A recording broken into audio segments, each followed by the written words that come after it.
5 seconds to go.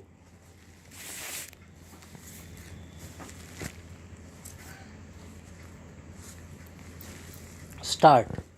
Sir, the budget has been variously described and criticized as one that increases the burden of the common man, one which gives concessions to the rich and encourages foreign investments. I agree, sir, that it is all this and much more, but it certainly is not a highwayman's budget.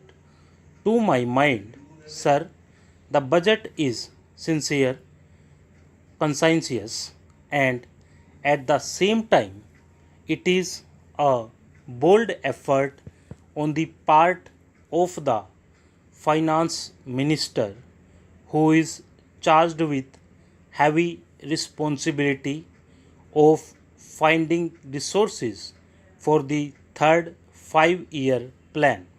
This plan, to my mind, sir, is not at all ambitious in view of our needs.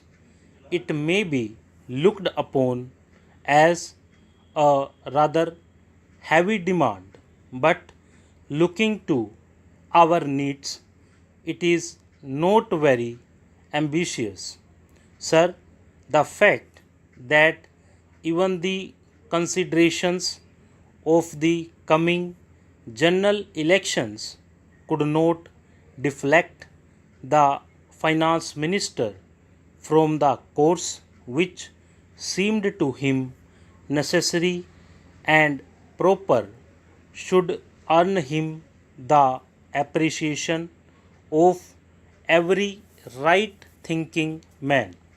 The common man's interest, as I said, is nearer to our hearts than perhaps some others can claim, or at least it is equally nearer to us, and yet there come times in a nation's history when it becomes necessary for the people to postpone the fruits of their labor and enterprise to secure the future.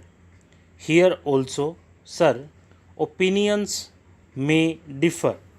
According to the Communist Party, such a time came during the last Great War when they were exhorting people, the common people, to contribute their full might to the war effort.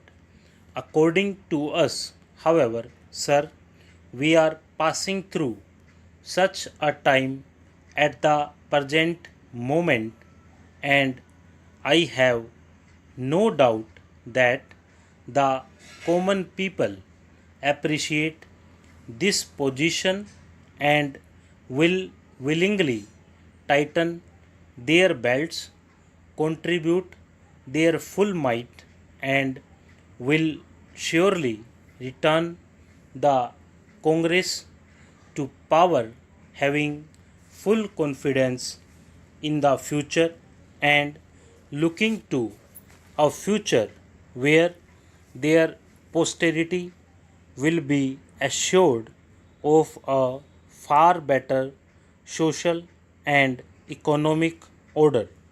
Who, sir, does not sympathize with the difficulties of the common man? As a matter of fact, most of us come from that class, and I am sure the finance minister would have liked to do away with some of the levies.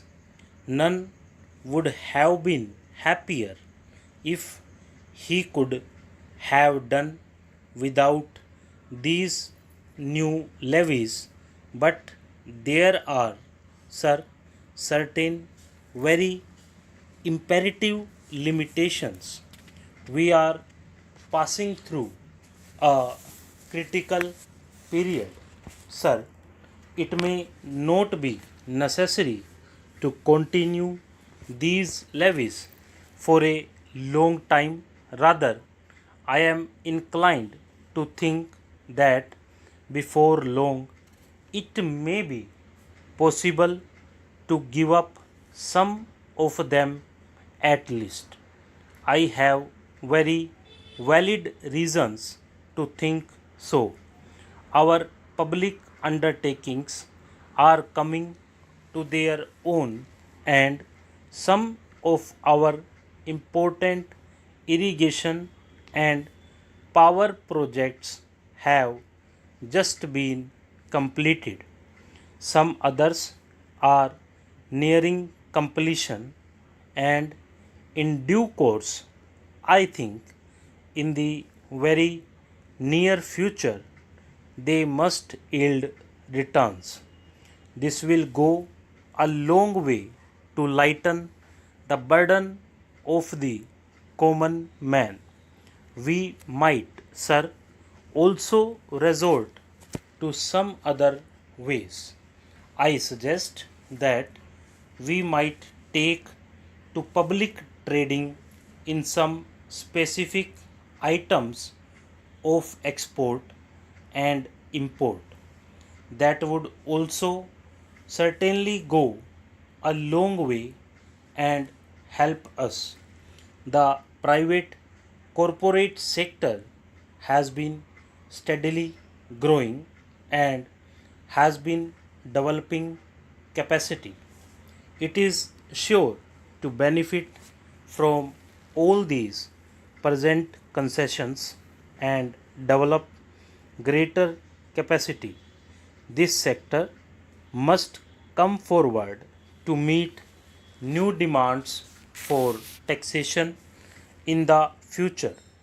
I agree that so far as indirect taxation is concerned, it has reached the saturation point, but the corporate sector, growing as it is in strength, in vitality, and in capacity, will not, I am sure, shirk its responsibility to contribute to the common fund.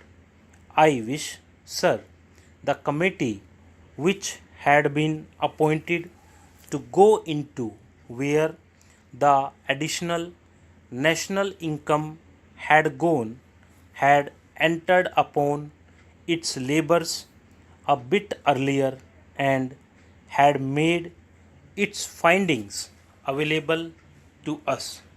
I do not want to state its findings, but I have a feeling that the committee, when it concludes its labors, will come to the conclusion that a major portion of this additional national income has gone into the pockets of a comparatively small number of men, small number of individuals, and it is they who must in future contribute their share to the country's taxation needs, because the profits they have earned are not all due to their own efforts and enterprise only. To a very large measure, they are the result of the economic policies of the government, and due to certain other circumstances to which they did not contribute anything. Therefore, there is ample justification for the two taxes, the capital gains tax and the excess profits tax. I need not go in detail into all the reasons that my honorable friend has explained earlier so lucidly, but I must say that I entirely agree with them all. Having said this, I would like to say a few words about allocations which have been made to the various ministries in the budget. Stop.